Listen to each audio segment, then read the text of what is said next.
પ્રજાસત્તાક દિવસની ઉજવણી અબડાસા તાલુકાના છેવાડાના ગામ એવા મોટા કરોડિયામાં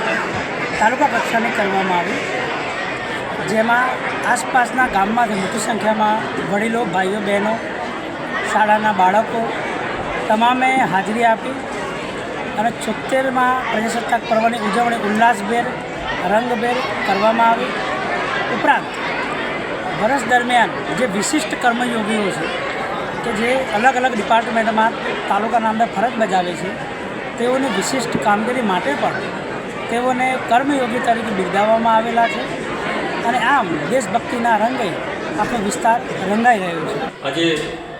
મોટા કરોડિયા ગામે તાલુકા કક્ષાનો 76માં પ્રજાસત્તાક દિવસની ઉજવણી આપણા પ્રાંત અધિકારી શ્રી કે.જે. વાઘેલા સાહેબના અધ્યક્ષસ્થાને આ કાર્યક્રમનું આયોજન કરવામાં આવ્યું, જેમાં આ ગામની સાથે આજુબાજુના ગામડાઓના લોકો બહુ મોટી સંખ્યામાં જોડાયા અને તાલુકામાં પણ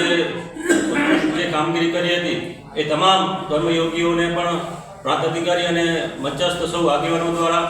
આ તમામ કર્મયોગીઓને સરસ રીતે અને સુંદર કામગીરી બદલ અભિનંદન પાઠવવામાં આવ્યા.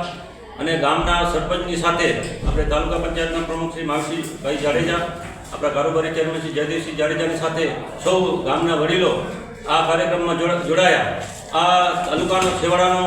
આપણે આ ગામ મોટા કરોડિયા બાજુમાં જ આપણે માંડવી તાલુકો લાગે, પણ આ નાના ગામડામાં આ કાર્યક્રમ થવાથી નાના બાળકોથી લઈ વડીલો સુધી ખૂબ આપણે ઉમંગ અને ઉત્સાહ જોવા મળ્યો. અને આ ભારતના આપણે આ વિશાળ આપણે લોકશાહીવાળા આપણે જ્યારે આપણો દેશ છે ત્યારે 26મી નવેમ્બર 1949માં આપણે ભારતીય જે બંધારણ જે છે બનીને તૈયાર થયું હતું અને આપણે 26મી જાન્યુઆરી 1950ના રોજ આપણું જે ભારતીય બંધારણ છે આખા ભારતમાં આપણે લાગુ કરવામાં આવ્યું. ત્યારે આપણે આ મહાપર્વની ઉજવણીમાં જ્યારે નાનું એવું ગામ આપણે એને રંગે રંગાયું એ બદલ આપણા સૌ ગામ વતી આપણા તમામનો હું આપણે આભાર વ્યક્ત કરું છું. આપણે શિક્ષણથી લઈ, આરોગ્યના લઈ, પોલીસ સ્ટાફ તમામ જે આપણે તાલુકા પંચાયતની જે કામગીરી કરી હોય, આપણે તલાટીશ્રીઓ હોય, આપણે પોલીસ ખાતાના જે આપણે અધિકારીઓ હોય, આરોગ્ય ખાતાના જે અધિકારીઓ તમામ આપણે જે સારી સરસ રીતે જે કામગીરી કરી હોય, જે લોકોને જે ઉપયોગી થયા હોય તમામ જે કર્મયોગીનો આપણે આશ્રયથી આપણે સન્માન કરવામાં આવ્યું છે.